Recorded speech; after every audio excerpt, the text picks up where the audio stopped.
ఆయన దూత అంటే సామాన్యమైన విషయం అంటే మొన్న మునుపు చెప్పే మీకు ఒక్కొక్క దూత దేవుని దగ్గర ఉన్న దూత ఎంతమందిని చంపింది? 1,00,000. అసలేమి మౌనంగా మీరు చెప్పుకోండి లేక లేదన్నట్టు ఉంది. అయితే 1,85,000 మందిని చంపింది. నాతో చెప్పండి, 1,85,000 మందిని ఎంతమంది చంపారు? ఒక దూతే కదా. ఆ దూతని మనకి కావలే పెడతానన్నాడు దేవుడు. మరి అలాంటి దేవుడు మనం ఆరాధించాలిగా. ఇంతవరకు కాపాడుతూ వచ్చాడు. 2024 సంవత్సరంలో ప్రవేశపెట్టాడు. 3 నెలలు కూడా కాసి కాపాడుతూ వచ్చాడు. కనుపాప వలె మనల్ని ఎంతగానో భద్రపరుస్తూ వచ్చాడు. ఆయన ఆశ్రయపురంలో దాస్తూ వచ్చినాడు.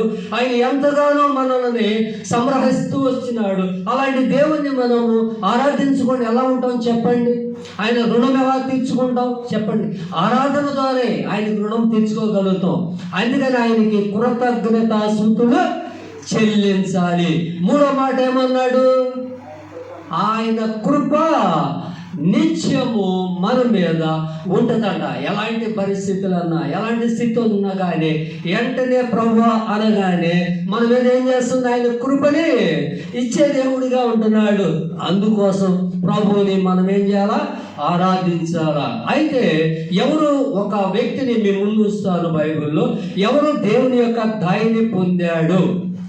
ఎవరు ప్రభువుని దయ పొందిన తర్వాత దేవుని ఆరాధిస్తూ వచ్చినాడు, ఎంత ఘనపరుస్తూ వచ్చినాడు, దేవుని ఎంత మహిమపరుస్తూ వచ్చినాడు, దేవుని ఎంత హత్తుకొని జీవిస్తూ వచ్చినాడు, అంతకు ముందు అతని జీవితం ఎలా ఉన్నది, అతని జీవితం ఎలా చూసుకున్నాడు, చూసుకున్న తర్వాత ఇప్పుడు ప్రభువే నాకు ఇక ఆధారం, ఇక ప్రభువే నాకు దిక్కు, ఇంకా దేవుడు తప్ప నాకెవరు లేరు అని చెప్పి ఆయన ఎంతగానో ప్రభువుని ఆరాధించిన వాడిగా ఉన్నాడు.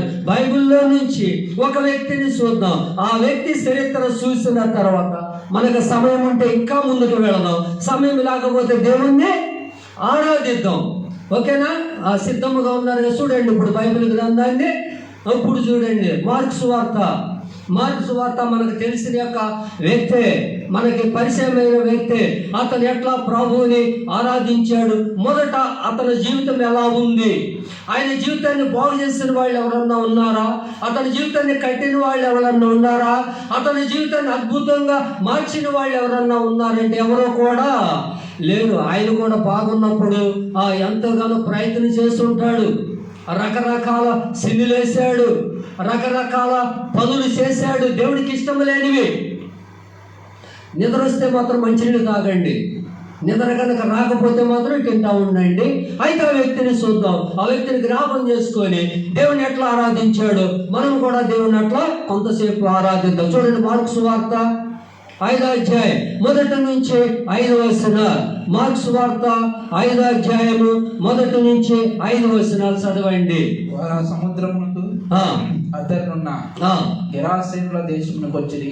ఎక్కడికి వెళ్ళినారంటప్పుడు యేసు ప్రభువును శిష్యులు కలిసి ఎక్కడికి వెళ్తూ వచ్చిన అద్దరికి వెళ్ళినారు.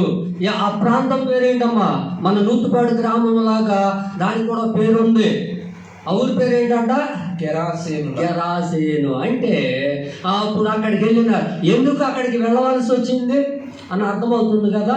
యేసు ప్రభువారు శిశువులు కలిసి అద్దరికి వెళ్ళిన తర్వాత ఆ గ్రామంలోకి వెళ్ళినారు. ఇప్పుడు యేసు ప్రభువారికి కూడా ఇప్పుడు ఈ నూతుపాడు గ్రామం అవసరం వచ్చింది. బేతనియా కూడా బాగా వెళ్ళేవాడు అంటే యేసు ప్రభువారు. ఎందుకు వెళ్ళేవాడు బేతనియాకి? ఆ వాతుల గారు తల్లి తండ్రి గారు ఎట్లా దేవుడు ప్రేమిస్తున్నారో అలాంటి కుటుంబం ఉంది అక్కడ. అలాంటి కుటుంబం ఉంటే బేతనియాకి వెళ్ళినట్టు ఈ గ్రామానికి కూడా వచ్చాడు. ఎందుకు వచ్చినాడు ఈ గ్రామానికంటే, ఈ గ్రామంలో ఒక వ్యక్తి ఉన్నాడు. ఆ వ్యక్తి ఎట్లా ఉన్నాడంట? చాలా భయంకరమైన పరిస్థితిలో ఉన్నాడు. ఆయన నివాసం ఎక్కడంటే సమాధుల దొడ్డి. ఏం దొడ్డమ్మా? సమాధుల దొడ్డి. అతని పరిస్థితి ఎలా ఉన్నది అని అంటే దిగంబరతనముగా ఉన్నాడు. చూడండి ఎలా ఉన్నాడంట? దిగంబరతనముగా. దేవుని దయ చూడండి ఎలా వెళ్ళిందో. లేదంటే ఇంకా వేరే ప్రాంతాలు ఉన్నాయి, ఆ చుట్టుపక్కల గ్రామాలు ఉన్నాయి. అయితే ఆ గ్రామాలకి వెళ్ళొచ్చు. ఇతను ఎక్కడ నివసిస్తున్నాడు? ఇతను ఎక్కడ ఉన్నాడు, ఇతన్ని నేను దర్శించాలి అని చెప్పి యేసుక్రీస్తు ప్రభువారు అక్కడికి వెళుతూ వచ్చినాడు. అక్కడికి వెళ్ళిన తర్వాత ఇతను ఎలా ఉన్నాడో చూద్దాం. చదవన్నాను. ఆయన ధోని దిగగానే అపవిత్రాత్మ పట్టిన వాడు. ఏం పట్టినాయి అంట? అపవిత్ర ఆత్మలు పట్టినాయంట. ఏం ఆత్మలు? అపవిత్ర ఆత్మలు అంటే ఎలా ఉంటాయో తెలుసా మీకు? ఎప్పుడన్నా చూసారా? అసలు చూస్తే అసలు ఇక్కడ ఉండలేదు. అపవిత్ర ఆత్మ అంటే కనపడదు. అది కనపడని ఆత్మ, చెడగొట్టే ఆత్మ, పడగొట్టే ఆత్మ, నాశనం చేసే ఆత్మ, మరణానికి తీసుకెళ్ళే ఆత్మ, అపవిత్ర ఆత్మ. ఇంకా మనకు కనపడదండి. కానీ కనపడకుండా చేస్తుంది కార్యాలు. కానీ ఇప్పుడు కనపడకుండా చేసినప్పుడు మనం ఏం చేస్తూ ఉంటాం? అది ఉందో లేదో కూడా గమనించలేము, మనం గమనించుకోలేము. అయితే ఇతను ఏం చేస్తున్నాడంటే అపవిత్ర ఆత్మలు పట్టినవా? ఎన్ని పట్టినవి? ఒకటా రెండా అంటే చాలా పట్టినాయండి. ఎన్ని పట్టినాయి? 2000 దయాలంట. ఎన్ని దయాలమ్మా? అసలు ఒగుడు పెడితేనే మనం తట్టుకోలేము. 2000 దయాలు పెడితే అతను ఎట్లా తట్టుకున్నాడు చూడండి. అతని పరిస్థితి ఎట్లా ఉన్నదంటే మరీ భయంకరముగా ఉన్నది. ఎవరు కూడా వెళ్ళి అతనిని తాకలేరు, మాట్లాడలేరు, అతనితో సావాసము కూడా చేయలేరు. చేస్తారండి అలాంటి ఆయనతోటి? అలాంటి వాళ్ళు ఎక్కడన్నా మనకు కనపడ్డారని మనం ఏం చేస్తాం? ఎక్కడ పెడతాం చెప్పండి? ఎక్కడ తీసుకెళ్తాం? నేను మొన్న ఒక సాటుకి వెళ్ళా, మీకు చెప్తా. ఆమెకి 2 రకాల దయం. ఏ రకమంటే 2 రకాలు పడితే ఆమెకి ఎక్కడ కూడా దేవుని ఆరాధించడానికి కుదిరిపోయేటప్పుడు కల్లా ఇంట్లో రకరకాల సింగిల్ చేస్తుంది. యవనస్తురాలు 2 పెళ్ళిళ్ళు అయినాయిలేండి. యవనస్తురాలు 2 పెళ్ళిళ్ళు అయినాయి, మంచి రకరకాలు చేస్తుంది. అయితే వెళ్ళిన తర్వాత అక్కడికి వెళితే రకరకాల మాట్లాడుతున్నా. అప్పుడు చేయి వేసి ప్రార్థన చేయగానే వెంటనే ఏమైంది? ఆ అపవిత్ర ఆత్మ, ఆ దురాత్మ, ఆ చీకటి కూడా తొలగి వెళ్ళిపోయింది. ఇప్పుడు చక్కగా మన మందిరానికి వస్తుంది. అందుకని యేసు ప్రభువారు కూడా ఈ యొక్క దయాలు పెట్టిన ఆయన దగ్గరికి. ఎందుకంటే దేవుని దయ, యెహోవా దయాళుడు, ఆ మాట మర్చిపోవద్దు. అందుకని దేవుడు దయాళుడు కనుక ఈ వ్యక్తిని మార్చాలని చెప్పి ఈ వ్యక్తిని ఏం చేయాలనుకుంటున్నాడు? నా బిడ్డగా చేసుకోవాలి, నా సొత్తుగా చేసుకోవాలి, నా రక్తములో ఈ బిడ్డని కడగాలి, కడిగితే నా రక్తములో ఇతను పరిశుద్ధుడిగా ఉంటాడు, నీతిమంతుడిగా ఉంటాడు, ఇతను నన్ను గలపరుస్తాడు, ఇతను నన్ను హెచ్చిస్తాడు, ఇతను సాక్షిగా ఉంటాడు, ఆ డెక్కపోలంతా కూడా దేవుని మహిమపరుస్తాడని చెప్పి దేవుని యొక్క చిత్తములో ఉన్నాడు. ఈ గ్రామంలో కూడా మనల్ని దేవుడు వేదికి రక్షించుకున్నాడు కనుక మనం ఎట్లా ఉండాలి అనగారు? ఎట్లా ఉండాలి? మనము సాక్షిగా ఉండాలి. చదువయ్య 3వ మాట. అపవిత్రాత్మ పట్టిన వాడు సమాధుల్లో నుండి వచ్చి ఆయనకి ఎదురుపడెను. వాడు సమాధుల్లో వాసము చేసిన వాడు సంఖ్యలతోనైనను ఎవరినో వాడిని బంధింపలేకపోయాడు. పలుమార్లు వాని కాళ్ళకును చేతులను సంఖ్యలు వేసి బంధించినను వాడు ఆ చేతి సంఖ్యలను తెంపి కాడి సంఖ్యలను తుత్తినీయులుగా చేసిన కనుక ఎవరినో వాడిని సాధుపరచలేకపోయాడు. చూడండి, అతనికి ఇంకొక గుణ లక్షణం ఉంది. అపవిత్ర ఆత్మ పట్టిన వాళ్ళకి ఎలాంటిదంటే అతనిని ఎవరు కూడా బంధించలేరంట, అతన్ని ఎవరో కూడా పట్టుకోలేరంట, ఎవరో కూడా అతన్ని సాధుపరచటం అంటే అతను ఏమాత్రం కూడా నెమ్మదిపరచలేరు. చూడండి ఎలాంటి వ్యక్తి, భయంకరమైన పరిస్థితి. ఇంకా అతను ఇక ఆ గృహంలో, ఆ ఇంటిలో ఉండలేడు, ఆ కుటుంబంలో ఉండలేడు, ఆ బంధువుల్లో ఉండలేడు. అతను ఎట్లా ఉండగలుగుతాడు? అతను చూడండి, అతను ఎందుకని రకరకాలుగా పీడించేస్తున్నాయి. మనల్ని కూడా ఈ దినాన ఏం చేస్తాను? దేవుని సన్నిధికి రాకుండా రకరకాలుగా పీడించేస్తాం. ఎన్నో పనులు ఉండకుండా ఉంటాయంటారా? ఈ పనులన్నీ కూడా అపవిత్ర ఆత్మలేనండి. నన్ను తిట్టుకోబాకుండా పనులన్నీ కూడా ఆదివారం పెట్టుకుంటే ఈ పనులన్నీ ఏమంటారు? వాటిని చెప్పండి. ఏమంటే చేయకపోతే ఎట్లాగండి? మీరు చేసుకో అంటే దేవునికి మొదట సమయం ఇచ్చి ఇతని జీవితాన్ని చూడండి. ఎలా ఉన్నాడు ఇతను అంతకు ముందు? ఏమండి ఎట్లా ఉన్నాడు అని అంటే ఇప్పుడు ఎవరన్నా పలకరించే వాళ్ళు ఉన్నారండి? ఎవరన్నా ఓదార్చే వాళ్ళు ఉన్నారండి? అయ్యయ్యో ఎట్లా పట్టిందా అని చెప్పి ఖర్చు పెట్టే వాళ్ళు ఉన్నారండి? ఎవరన్నా అతనితో సాహసం చేసేవాళ్ళు ఉన్నారా? అతనితో మాట్లాడతాను కూడా భయపడిపోతున్నారు. అదే కనుక ఇవన్నీ అపవిత్రాత్మ పట్టకుండా ఉంటే ఎట్లా ఉంటాడు అతనికి? ఎన్ని కౌరులు వస్తాయి చెప్పండి ఆయనకి? చాలా కౌరులు వస్తాయి. రేపు ఏముంది, మనకి ఫంక్షన్ ఉందిరా, మనకి ఏముంది, పెళ్ళి ఉందిరా, అదే అన్ని ఉంటారా లేదా?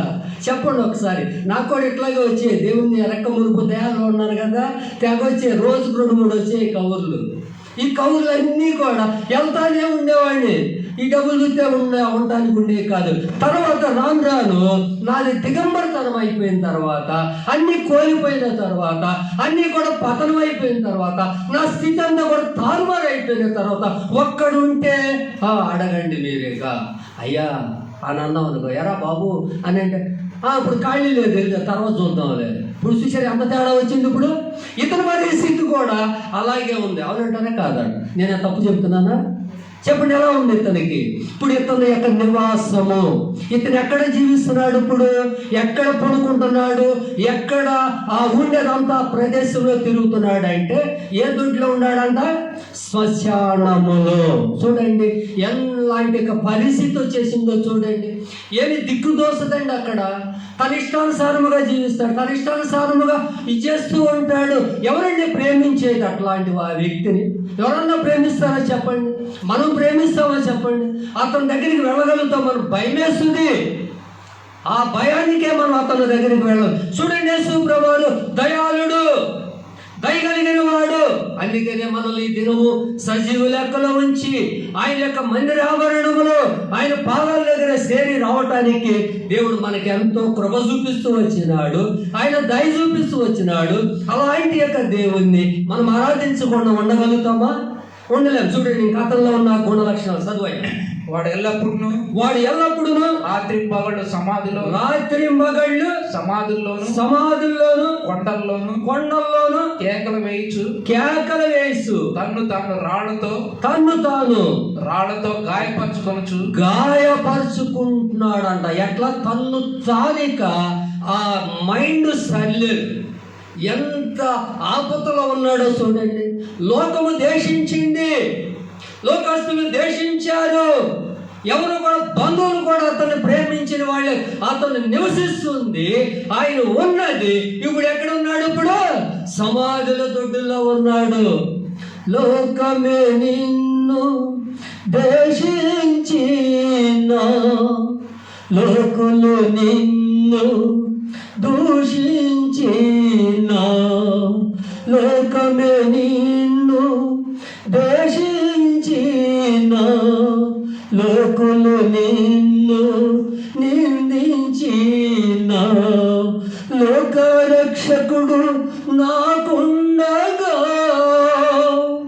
లోకరక్షకుడు నాకుండగా, భయమేలా దిగులేలా, కరువేల కన్నీరేలా, భయమేలా దిగులేలా, కరువేల కన్నీరేలా. యేసయ్యా నీ కృప నన్ను బలపరచెను, యేసయ్యా నీ ప్రేమ నన్ను స్థిరపరచెను. యేసు ప్రభువారి యొక్క ప్రేమ, యేసు ప్రభువారి యొక్క కృప ఎలాంటిదంటే దయగలిగిన వాడు. దయ నీ మీద ఉన్నది, అతని మీద కూడా ఉన్నది గనక అతని స్థితిని చూశాడు. ప్రభు ఆయన దగ్గరికి వెళ్ళాడు, పరామర్శించినాడు. పరామర్శించిన తర్వాత అతని జీవితం మార్చబడుతూ వచ్చింది. చూడండి, 2000 దయాలు చాలా అని పేరు కూడా పెట్టబడుతూ వచ్చింది. రకరకాల పనులు, రకరకాల పరిస్థితులు, ఎంతో దిగంబరతనముతో చూడండి. ఎవరన్నా కానీ చేయగలిగినారా? మనం చేసిన వాళ్ళల్లో ఒక్కళ్ళన్నా నిలబడలేదు. నిలబడ్డారా? నిలబడరా.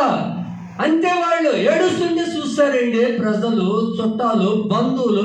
మనం ఎంతో బాధపడుతుంది. వీళ్ళకి అట్టాగే జరగాలండి. అతని గురించి అనుకోరంటారా? అనుకున్నారో లేదు చెప్పండి. అనుకోకపోతే సొసైటీలోకి ఎందుకు వెళ్తాడు? అక్కడెందుకు పడుకుంటాడు? అక్కడెందుకు నివాసం చేస్తాడు? వాళ్ళ ఇల్లు ఉంది కదండి. అన్నదమ్ములు లేరా, రక్త సంబంధం లేరా, తల్లిదండ్రులు లేరా, యవనస్తుడండి ఆయన, యవన కాలంలో ఉన్నాడండి. యవన కాలంలో దేవుని కాడి కిందకు రావాల్సిన వాడు తన ఇష్టానుసారముగా జీవించాడు, తన ఇష్టం వచ్చినట్టు పోకడ పోతూ వచ్చినాడు. దేవుని మాట వినుకోకుండా ఆ రీతిగా నడిచిన అందుకు అతనికి వచ్చిన శిక్ష అది. ఆయన దేవుడు వదిలిపెట్టాడా? ఆయన దయ ఎవరి మీద ఉంది? ఇప్పుడు ఎవరి మీద చెప్పాలా? ఆ శానా దయాలు పట్టిన వ్యక్తిని విడిపించాలా. చూడండి ఎంత దయ కలిగిన వాడు. పోనీరా అని వదిలిపెట్టలా ప్రభు. ఎంత ప్రేమ కలిగిన వాడు చూడండి. ఆయన కరుణామయుడండి, ప్రేమామయుడండి, దయామయుడండి. మన మీద కూడా ఆయన దయ ఉన్నదండి. అందుకోసం యేసు ప్రభువారు ఈ లోకానికి వచ్చినాడండి. వచ్చి ఆయన ఎంతగా శ్రమ పడ్డాడంటే ఆ శ్రమలో ఇక మనం ఓర్చుకోలేమని చెప్పి, మనం ఓర్చుకోలేని శ్రమలు, మనకు రావాల్సిన శ్రమలు, మనకు రావాల్సిన శిక్ష అంతా కూడా ఆయన వీటి మీద మోసుకుంటూ వచ్చినాడు. ఆయన భుజము మీద, రాజ్యభారమైన భుజము మీద ఉన్నదండి. ఎవరు చేయగలుగుతారు చెప్పండి? భార్య భర్త చేయలేడు, భర్తకు భార్య కూడా చేస్తారు చెప్పండి. పిల్లలు కూడా ఉంటారండి, పిల్లలు చేయగలుగుతారు. ఆయా పర్లేదు, నీ యొక్క బాధ్యత అంతా నేను తీసుకొని నీకు వచ్చిన శ్రమలన్నీ కూడా నేను అనుభవిస్తాను అని చెప్పిన వాళ్ళు ఎవరైనా ఉన్నారని చెప్పండి. ఒకళ్ళన్నా చెప్పండి. మా అమ్మాయి కూడా దేవుని నమ్ముకుంది, మా అల్లుడు దేవుని నమ్ముకున్నారు, ఇద్దరు ఆరాధనకి వెళ్తారు. నేను ఎన్నో శ్రమలు పడుతూ ఉంటే ఏమన్నారు తెలుసా? నా శ్రమ చెబుతుంటే వాళ్ళు ఏమన్నారు? నువ్వు పడాల్సిందే. ఏమన్నారు? నువ్వు పడాల్సింది. నేను చెబుతున్నా వింటున్నావా? చూడండి అలా ఎంతవరకు వచ్చేసింది. ఇప్పుడు కన్న కూతురే కదండి, అల్లుడే కదండి, మనోడు మనోరు, వాళ్ళ అవసరాలు అయితే తీరుతున్నాయి. చూడండి ఎంత ప్రేమ చూపించాల్సిన ప్రేమ. ఆ ప్రేమను ఏం చేస్తున్నారు? ఎడవం చేస్తున్నారండి. వాళ్ళు ఎవరో కూడా చూపారండి. అందుకని ఆ వ్యక్తి మీద, అతని మీద ఎట్లా దేవుడు చూపించాడు ప్రేమ, జాలి, దయ, ఆయన కృప, ఆయన యొక్క ఆ దయాళత్వము దేవుడు ఆయన మీద ఉంది కనుక ఆయన ఎలా రక్షింపబడ్డాడు, ఎలా దేవుడిని ఆరాధిస్తూ వచ్చినాడు. చూద్దాం. కిందకి రాయ 15వ వచనం 16 చదువు. 15-16 వచ్చేది. మన సమయం సాగు కదా. 15లో జరిగినది చూడవెళ్ళి యేసునొద్దకు వచ్చి సేనాను దయ్యములో పట్టిన వాడు బట్టలు ధరించుకొని ఇప్పుడు ఎక్కడికి వచ్చేసాడు అమ్మ? ఇప్పుడు ఎక్కడికి వచ్చేసాడు? ఆయన ఏ అనుభవంలోకి వచ్చేసాడు చెప్పండి అక్కగారు, చెప్పాలా మీరు? ఇప్పుడు ఏ అనుభవంలోకి వచ్చేసాడు? ఇప్పుడు అబ్బాయి అర్థం కావట్లేదు మీకు కదండి. మళ్ళీ రిపీట్ చేస్తాం మళ్ళీ అర్థం కాకపోతే. ఎంతమంది అయితే తింటానికి సిద్ధంగా ఉన్నారు చెప్పండి? ఉంటారా? లేకపోతే తొందరగా ముగించేయండి అంటారా? ఈరోజు మాత్రం నేను ముగించను. ఈరోజు ఖచ్చితంగా 2 అవ్వాల్సింది. నన్ను ఏమన్నా తెచ్చుకోండి. లేదండి ముగించేస్తాను, నన్ను క్షమించండి. అయితే ఇక్కడ ఇప్పుడు చదువయ్యా, మళ్ళా చదువయ్యా.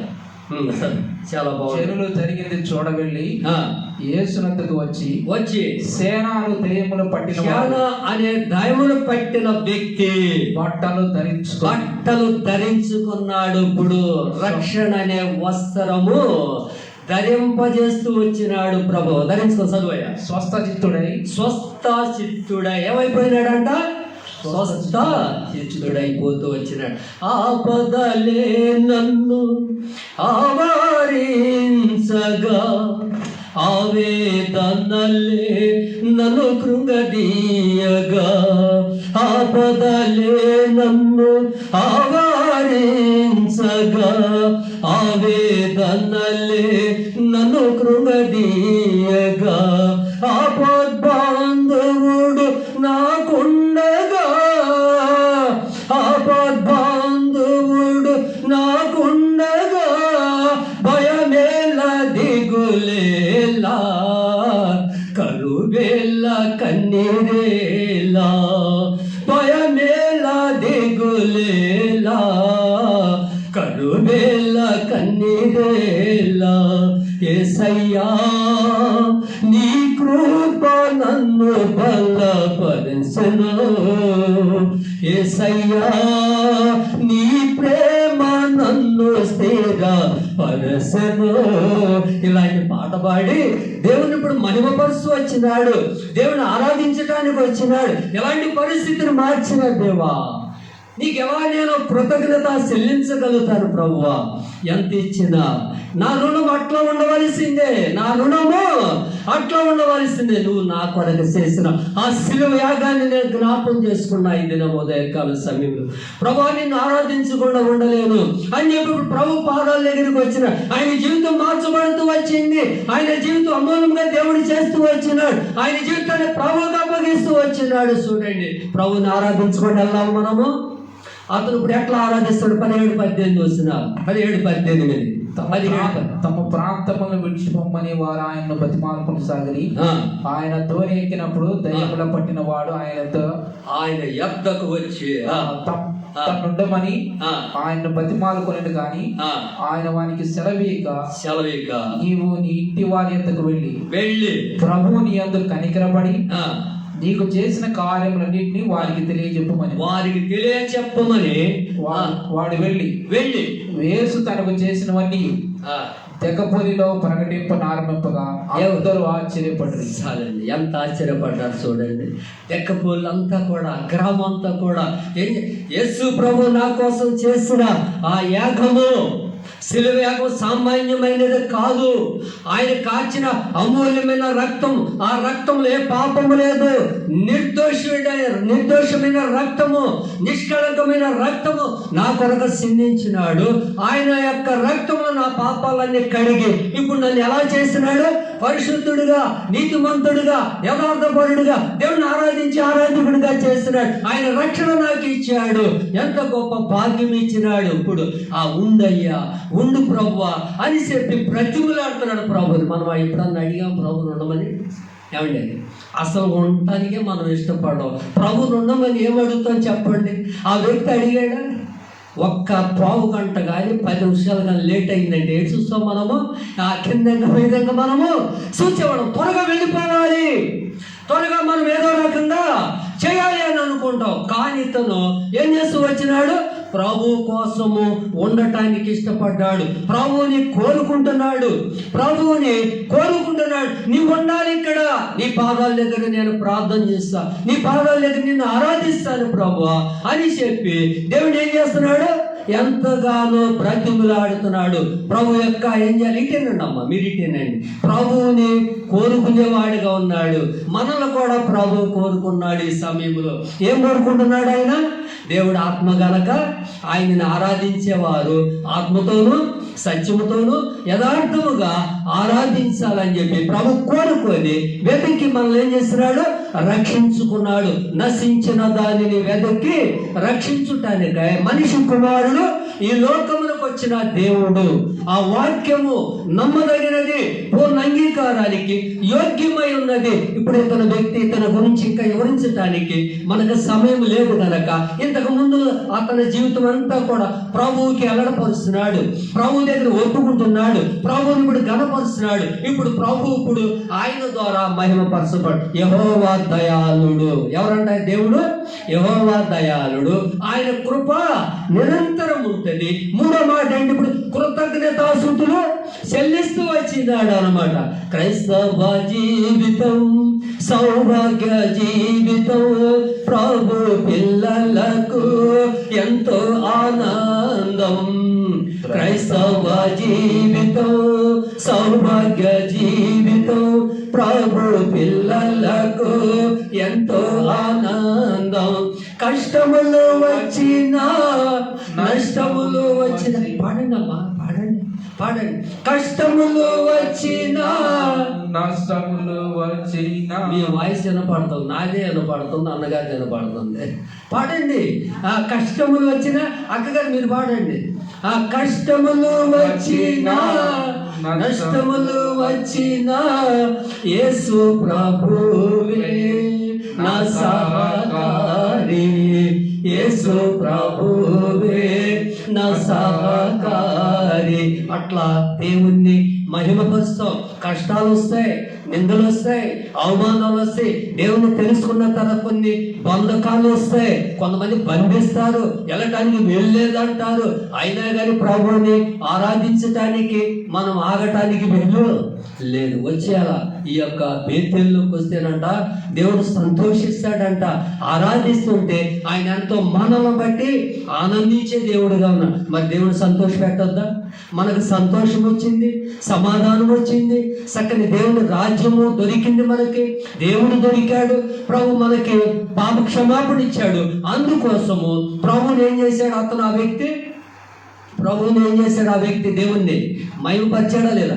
అయ్యా నీ దయే కనుక నా మీద లేకపోతే నేను మరణానికి వెళ్ళిపోయాడు, అయ్యా మరణిస్తే నరకానికి వెళ్ళిపోయాడు, ఇక నరకములో నుంచి ఇక నన్ను తప్పించే వాడే లేడు, యుగ యుగములు రావటానికి అవకాశం లేదు, ఇలాంటి మరణాన్ని తప్పించావు, నాలో ఉన్న పాపాన్ని తొలగించావు, నాలో ఉన్న పాపము కోసమే నువ్వు మరణించినావు నా ప్రభువా అని చెప్పి ప్రభువుని ఇక్కడుండయ్యా నిన్ను ఆరాధిస్తానంటే సరే ఆరాధించాయి అని చెప్పి దేవుడు ఏం చేస్తున్నాడు, అక్కడ కొంతసేపు అతను విశ్వాసాన్ని చూశాడు. ఇప్పుడు మన యొక్క ఈ మందిరములో దేవుడు ఉండటానికి ఇష్టపడుతున్నాడు, ఉంటాడు, వచ్చేసాడు ప్రభు. ఇప్పుడు ప్రభుని మనం ఏం చేయాలా, ఆరాధించాలా. మనం అన్ని కూడా వదిలిపెట్టుకొని ప్రభుని ఆరాధించడానికి వచ్చాము.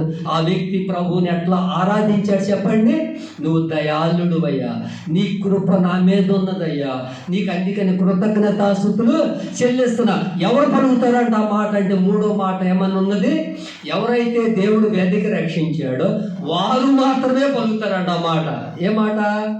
ఏ మాట పలదు, యెహోవా దయాళుడు, ఆయన కృప నిరంతరం నిలుసును. తర్వాత మూడో మాట ఏంటి, ఆయన కృతజ్ఞతాస్తుతులు చెల్లిస్తాను అని ఆ మాట పలికేది ఎవరంటే, దేవుని ఎవరినైతే రక్షించాడో దేవుడు యేసుప్రభువారు, ప్రభు యేసుక్రీస్తు వారు ఎవరి కోసం వచ్చినాడు, వారు ఎవరైతే ఆరాధిస్తారో వారి ద్వారా దేవునికి మహిమ వస్తుంది, వారే దేవునికి కృతజ్ఞతాస్తుతులు చెల్లిస్తారు. అందరూ కూడా నోరు తెరిచి ప్రభుని మనం ఏం చేద్దాము, ప్రభుని ఆరాధిద్దాం. ప్రభు నీ దయ నా మీద లేకపోతే నేను వెళ్ళిపోయేవాడిని అయ్యా, ఈ లోకం విడిచిపెట్టేవాడిని, నన్ను సజీవ లెక్కలో ఉంచావు, కాపాడుతూ వచ్చావు, నీ రెక్కల సాటును భద్రపరుస్తూ వచ్చావు.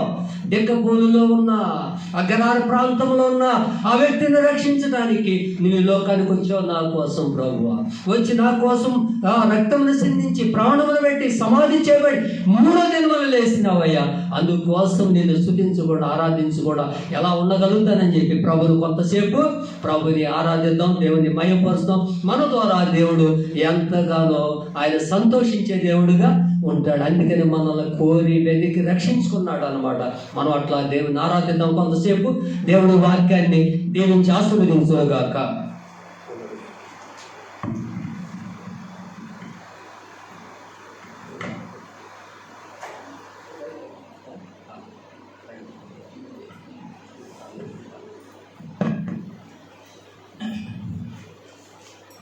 సమయంలో ఒక చరణాలు పాడుకొని మనము ఆరాధనలోని కొనసాగుతాం.